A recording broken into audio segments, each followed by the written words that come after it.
This new program is called the 3 R's, Rights, Respect, Responsibility, which sounds very well and good, nice and friendly, but in reality it's teaching kindergartners about different kinds of families. It teaches them the difference between genitals, saying only some boys have penises and only some girls have vaginas.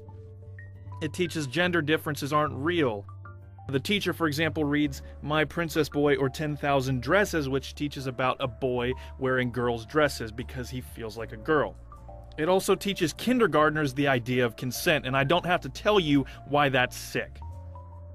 Okay, and so the group that makes this new sex ed program that Austin is going to be enacting in the next couple years, they support a few different things, certain very dangerous things like abortion for minors without parent consent or even notification.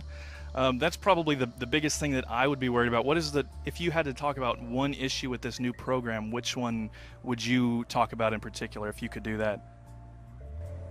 That they're beginning with 4-year-olds. I'm talking about science. See, the thing about science, even if you disagree with it, it's still right. Like, but the science is not conclusive on transgendered people.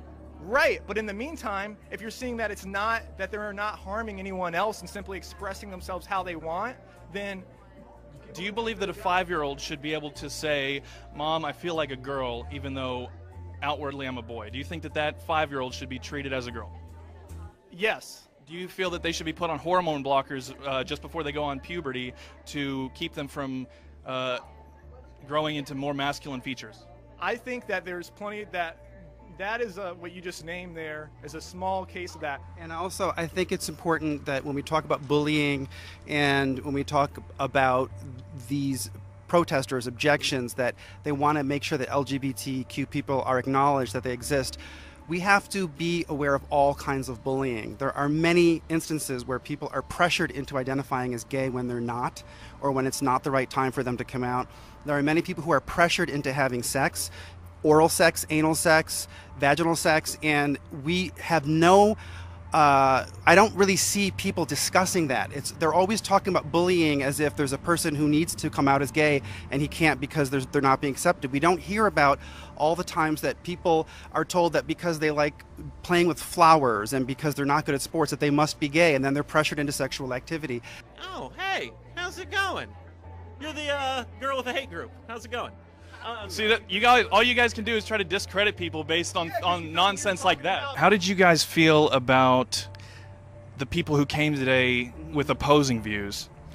I think there were a mix. Some of them did seem sincerely willing to listen and they made an effort. Others were really just there to harass and sabotage. Have a shorter summer vacation thanks to a 30-day special session called by the governor to address key issues from property taxes to school funding and new abortion restrictions. But the issue getting the most attention is the Texas Privacy Act, or more commonly known as the bathroom bill.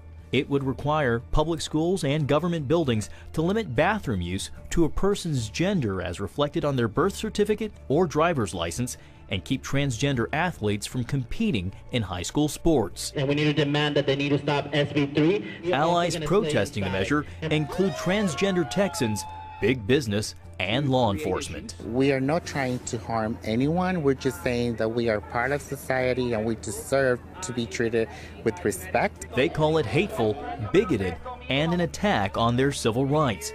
The bill's author sees it differently. When we talk about the civil rights issue of our time, I think that this is, for me, a women's rights issue of our time. Lois Kolkhorst told CBN News she spent a lot of time in prayer over the issue.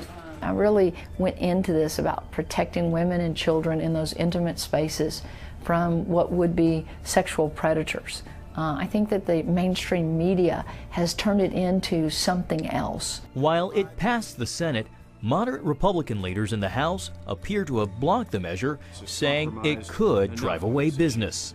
We've seen firsthand what's happened in North Carolina. They repealed the bill because it was such a bad idea. Why would we want to go down that road? Not everyone is convinced. Welcome to the Texas Values Report. This is Jonathan Sines. Great to be with you. This issue is no question a national issue. Jonathan Sines of the pro-family group Texas Values has taken to the airwaves to rally support among lawmakers and the public. Texas has been the best state for business for 13 straight years. We're going to be just fine, and I think we're going to be even better when we protect privacy. Backers of the so-called bathroom bill are hopeful that if lawmakers are able to approve of the Texas Privacy Act during this special legislative session, that their efforts will serve as a model for other states to follow. If Texas is able to hold the line on this issue and show people across the country that when you stand up for common sense values, when you protect privacy, you're going to see the economy do well, you're going to see it make sense, and you're going to see people that run for elective office realize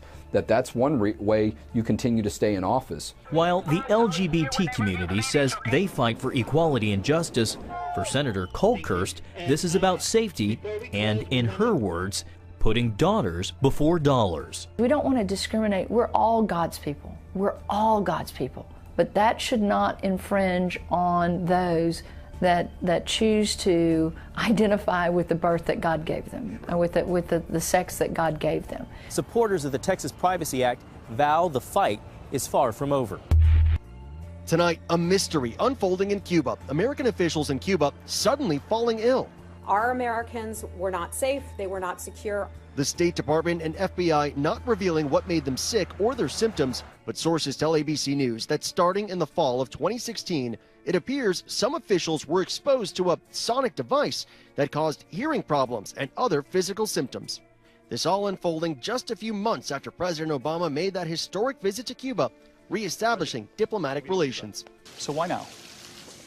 The time is right. Obviously, our intention has always been to get a ball rolling, knowing that change wasn't going to happen overnight.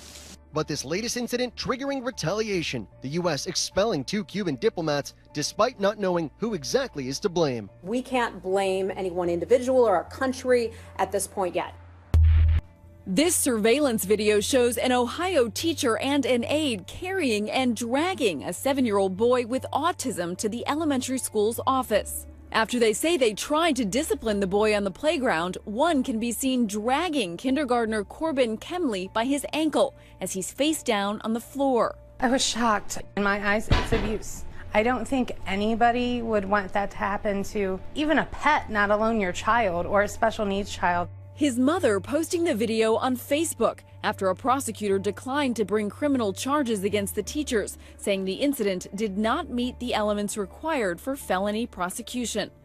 Nearly 3 weeks after President Trump announced over Twitter that transgender service members were no longer welcome in the military in any capacity, the Pentagon reports the policy remains the same. Defense Secretary Jim Mattis says he expects guidance from the White House soon. The fact is we have received no direction that would indicate any harm to anybody right now. President Trump weighed in on the issue again last Thursday. It's been a very confusing issue for the military, and I think I'm doing the military a great favor. The president's new Navy secretary said he welcomed transgender service members in the ranks the very same day. Any patriot that wants to serve and meets all the requirements should be able to serve in our military. The U.S. military's highest-ranking officer, General Joe Dunford, drew a red line speaking for all the military services just one day after the president's tweet in late July. Quote, "There will be no modifications to the current policy until the president's direction has been received by the Secretary of Defense and the Secretary has issued implementation guidance. In the meantime, we will continue to treat all of our personnel with respect." Kristen Beck, a former SEAL Team 6 member, served 20 years in the Navy, received a Bronze Star for Valor, and transitioned a few years ago, and has dared the president to tell her she is not worthy. You're going to get rid of a senior non-commissioned officer or these senior officers who have years and years of experience, and you're just going to get rid of them? It doesn't make any sense. That will affect military readiness. A 2016 RAND study says there are up to 6,500 transgender service members serving on active duty. The head of the U.S. Coast Guard has personally placed phone calls to the Coast Guard's 13 openly transgender members, among them Lieutenant Taylor Miller. I told Taylor, I will not turn my back. We have made an investment in you, and you have made an investment in the Coast Guard, and I will not break faith. The report released Tuesday looks at the state of religious freedom in 199 foreign countries and describes what the U.S. is doing to support those rights.